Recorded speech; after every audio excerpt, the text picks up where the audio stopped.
നമസ്കാരം. ഞാനിന്നൊരു ചെറിയ വിഷയത്തെക്കുറിച്ചാണ് സംസാരിക്കുന്നത്. നമ്മൾ കാലങ്ങളായിട്ട് ഈ മനുഷ്യരുടെ ചിന്തകളെയും വികാരങ്ങളെയും ഒക്കെ ഹൃദയവുമായി ബന്ധപ്പെടുത്തിയിട്ടാണ് പറയാറുള്ളത്, ചിന്തിച്ചിട്ടുള്ളത്.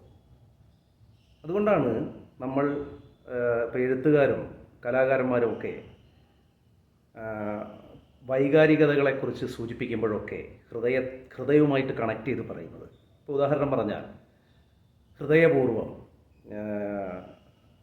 ഹൃദയത്തിൽ നിന്നുണ്ടായ വാക്കുകൾ, ഹൃദയം കൊണ്ടെഴുതിയ കവിത, ഹൃദയം ദേവാലയം.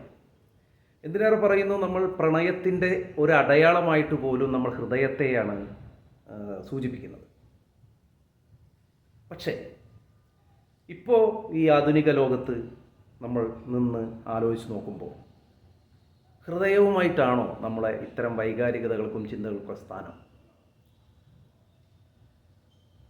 അല്ല, മസ്തിഷ്കവുമായിട്ട് ബന്ധപ്പെട്ടിട്ടാണ്. അതുകൊണ്ടാണ് ഇപ്പോൾ ഹൃദയമാറ്റ ശസ്ത്രക്രിയ നടത്തിയ ഒരാൾ അയാൾ ആരുടെ ഹൃദയമാണോ സ്വീകരിച്ചത് അയാളുടെ വൈകാരികതകളല്ലല്ലോ കൂടെ കൊണ്ട് നടക്കുന്നത്. അതുപോലെ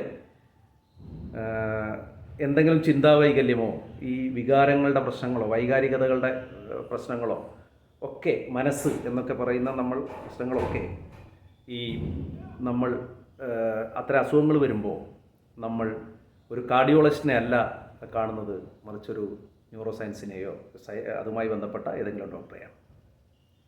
അപ്പോൾ ഇത് ഞാൻ പറഞ്ഞു വരുന്നത് ഇതാണ്. നമ്മൾ ഇനിയിപ്പോൾ പഴയ പ്രയോഗങ്ങളും കാര്യങ്ങളും ചരിത്രത്തിൽ പോയി മാറ്റി കൊണ്ടുവരണമെന്നില്ല. അത് അതിനെക്കുറിച്ച് അറിവില്ലാത്തൊരു കാലത്ത് ഉണ്ടായതാണ്.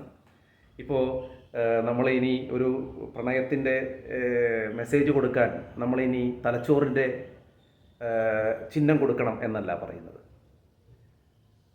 ബൈ ഹാർട്ട് എന്ന് നമ്മൾ കാണാപ്പാഠം പഠിക്കുന്നതിനെ ബൈ ബ്രെയിൻ എന്ന് പറയുക എന്നുള്ളതല്ല. പക്ഷേ ഈ സത്യം നമ്മൾ മനസ്സിലാക്കേണ്ടതുണ്ട്.